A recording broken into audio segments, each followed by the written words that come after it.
the Packers gave up 115 rushing yards to Tony Pollard on exactly. Sunday. Right.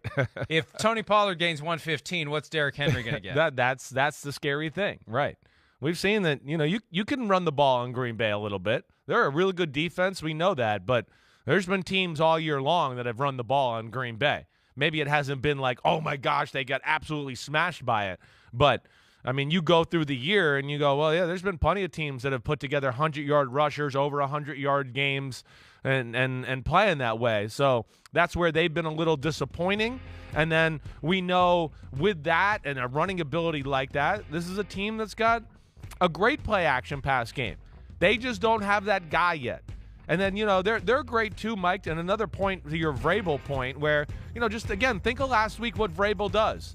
Hey, we're struggling a little bit. Hey, I got a flea flicker.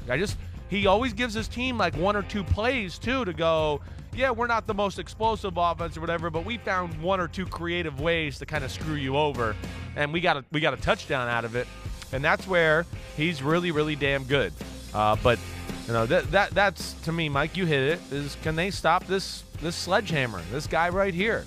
And this is a really good offensive line, and it's not a great run-stopping D-line by the Packers. I could see them running the ball. But the other question off that, Mike, is just who can be the go-to guy? That's the thing we got to see with Tennessee down the stretch here in the pass game. There's got to be somebody to develop. Treylon Burks, it sounds like he's going to be back tonight, but they need something there. They can't find a way to throw a flea flicker or some trick play every week to make their one big explosive play of the week in the pass game. Burks did play on Sunday. He was targeted 6 times, 3 catches for 24 yards. His return from injured reserve. Nick Westbrook-Akini had 2 touchdowns, 5 catches for 119 yards. Austin Hooper was involved. Derrick Henry, a couple of catches. Robert Woods.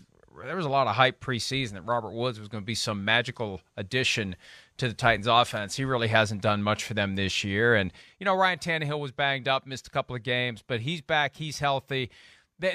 They only mustered 17 points against the Broncos, but the Broncos are a damn good defense. Really the Broncos good did a good job of bottling up Derrick Henry, who had 53 yards on 19 carries. Again, I don't think 53 is going to be the number tonight. He's going to have more luck running against that Green Bay front. Yeah, this team ain't Green Bay's defense. Right. Yeah. Right. Yeah. So, hey. I meant to say it's Henry not Denver's defense. Right, Excuse me. right. Sorry. Yeah.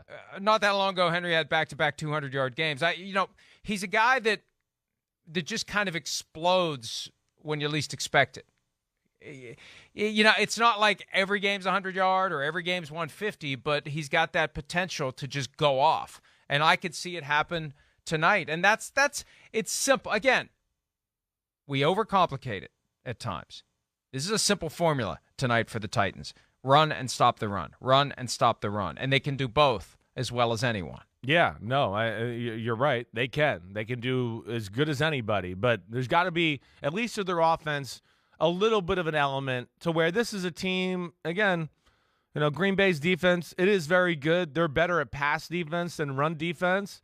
But, when you're playing a team like Tennessee and you go, wait, we don't have to, there's not a ton in the passing game we have to worry about. We can kind of go all in on stopping the run.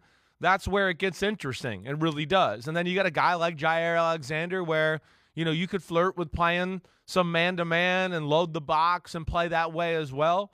So that's where it does intrigue me. I could see Green Bay giving them a tough time. Tennessee, unlike last week where, it was basically just 2 drives the whole game, and one of those drives was the flea flicker.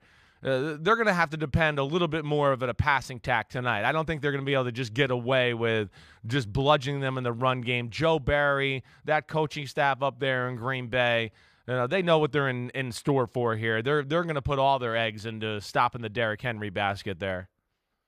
Well, it should be a great game tonight, a fun game, an old-school game. Hopefully there'll be a few snowflakes flying. The high in Green Bay today is 29, so you'll see those. It's good football you see the look. Breath, the steam coming out of the helmets. This is great November, December football time, and the only thing missing is snow. Hi, it's Mike Florio. Thanks for watching PFT on YouTube. Hit subscribe for the latest news and analysis from Pro Football Talk.